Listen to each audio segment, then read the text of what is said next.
back dito sa ating YouTube channel. Dito lang yan sa ating backyard hobby. And for today's video, ipakita ko sa inyo mga ka-backyard yung aking ginagawa dito sa likod ng aming bahay. Nagtatanim ako ng mga pagkain para sa ating mga alagang hayop, kambing, manok at pato. Kasi patapos na yung ulan dito and time na mag tanim na tayo. And before I continue, please continue to support my channel by subscribing, like, share ng ating mga video, and don't forget to click the notification bell also para magiging updated pa kayo sa ating susunod na mga videos dito lang yan sa ating backyard hobby. Sa backyard, kung makita po ninyo,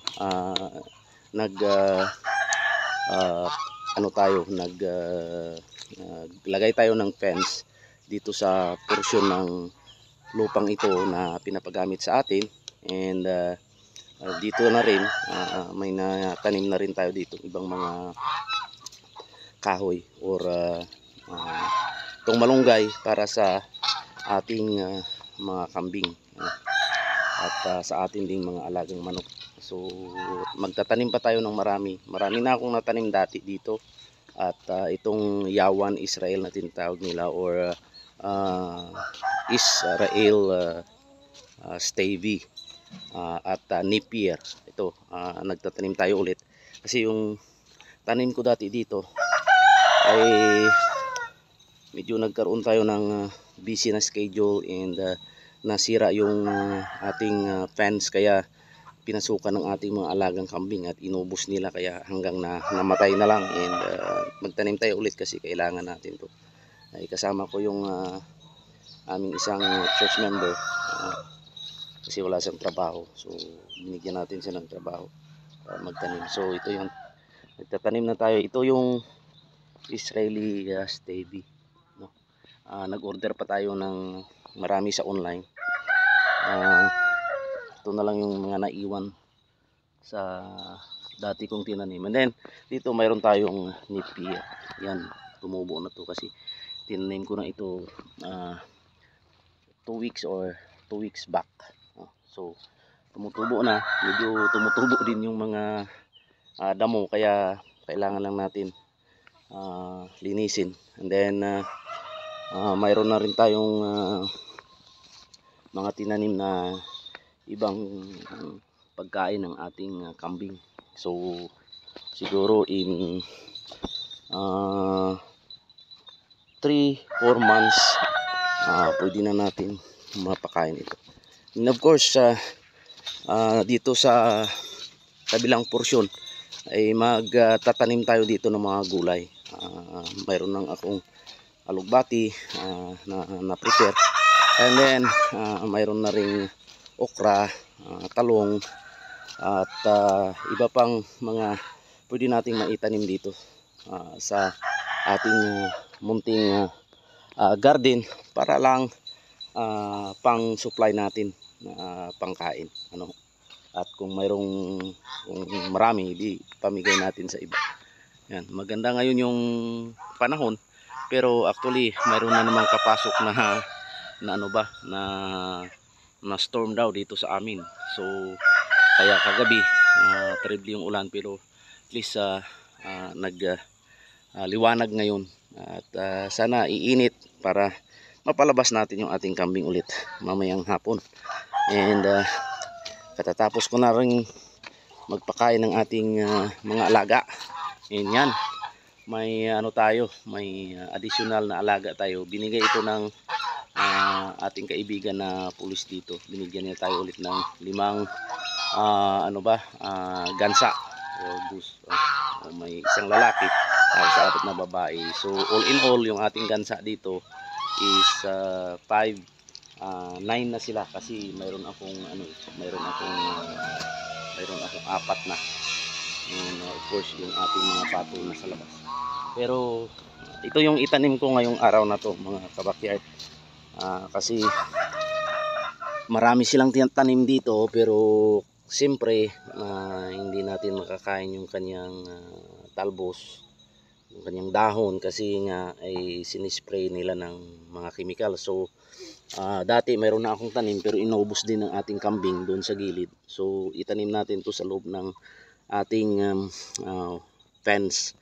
At ito yung tinatawag natin na sa amin sa Ilonggo is balinghoy, pero ito ay alam ko kamuting kahoy sa Tagalog. At paborito namin kasi itong kanyang dahon o yung ano ba yun, yung talbos niya. Dinidikdik natin and then nagyan ng gata, no? So magtanim tayo nito ng marami dito. Ilira ko lang ito dito sa gilid. At least siguro mayroon tayong mga 50 na stalk na itanim. So yun ang gawin natin ngayon. And then maggalay na rin ako ng pagkain ng ating mga alagang kambing kasi hindi ko sila mapalabas sa ngayong araw. Kasi nga medyo basa yung lupa. Maganda sa kanila. So maggalay na lang tayo ng pagkain nila ngayong umaga. And hopefully mamayang hapon ay mayroon araw para para mapalabas natin sila. So dali na kayo mga kabakyard, maggalay muna tayo ng kumpay para sa ating mga alagang kambing. At kung makita ninyo, ito yung mga damo na gusto ng ating mga kambing na kainin. So marami yan dito sa likod ng bahay kasi hindi ko nga sila pinapalabas dito sa likod, dito sa lupa na pinagamit sa atin ng ating kaibigang pulis, kasi nga kinakain nila yung mga saging, so namamatay. So actually kaya hindi ko na sila dito pinapalabas. Tapos tinaniman natin ulit ng mga bagong punong saging dito. Pero kaya dahil tag-ulan, yung grass tumaas. So kaya ito yung nagsisilbi na kumpay natin sa ating mga kambing kung hindi natin sila mapapalabas. And then dito, mayroon na rin akong tinanim ditong mga prutas, no? Yan ang tinatawag nila ditong longkong yata, yung ano ba yun sa Tagalog, pero lamyay dito sa kanila. Marami tayong tinanim dito ng mga puno. Tapos mayroon din tayong lansonis yata, yan lansonis natin, maraming mga puno. And then magtanim pa tayo dito ng durian. Tapos mayroon din akong tinanim na lychee dito yata. Ilang puno to, ito yan, lychee. At hopefully na in 3 years or 4 years time makakain tayo ng prutas kung dito pa tayo sa Thailand, no? At kung hindi man bigay natin sa iba. Yan. So gamitin natin ito yung aking panggalay. And dapat lang kailangan maglab ako kasi matinik nga itong grass na to, makahiya yung iba kasi, no? Pero ito yung paborito ng ating kambing. So tara, galay muna tayo backyard, tapos na tayong maggalay kumpay ng ating mga alagang kambing. And yung nagalay natin, tama-tama na ito sa kanila para mabusog sila, ano. So at isa pa pala sa mga tinanim ko dito sa likod ng bahay ay yung sabang saging. Kasi nga itong sabang saging wala dito o madalang dito sa kanila sa Thailand. At saka ang tagal-tagal naming hindi nakakain ito. At nung nagkaroon tayo ng oportunidad para makabili ng pananim, yan, nagtanim ako I think 2 years or 1 year ago, and then or 2 years ago yata. And ito na yung kaniyang mga buto o yung mga saha sa Ilonggo na nakuha natin, tapos itinanim natin dito. Kinakain lang ng gansa po yung kanilang mga dahon, kaya kailangan natin ito mabakuran.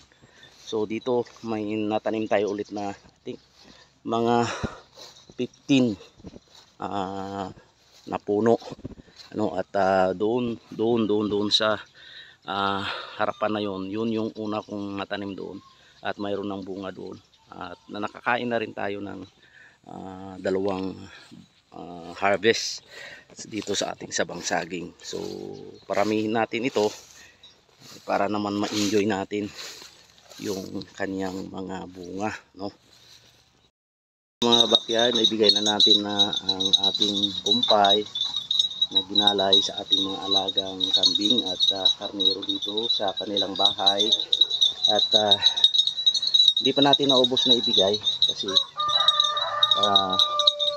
hintayin natin muna na maubos nila itong binigay natin, tapos lagyan sila ulit. So yan, tingnan nyo, gustong gusto nila itong ating kumpay sa kanila.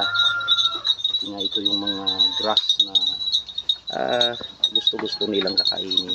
So bigyan natin na lang sila mamaya ulit, tapos sa hapon magdalay na lang ako, or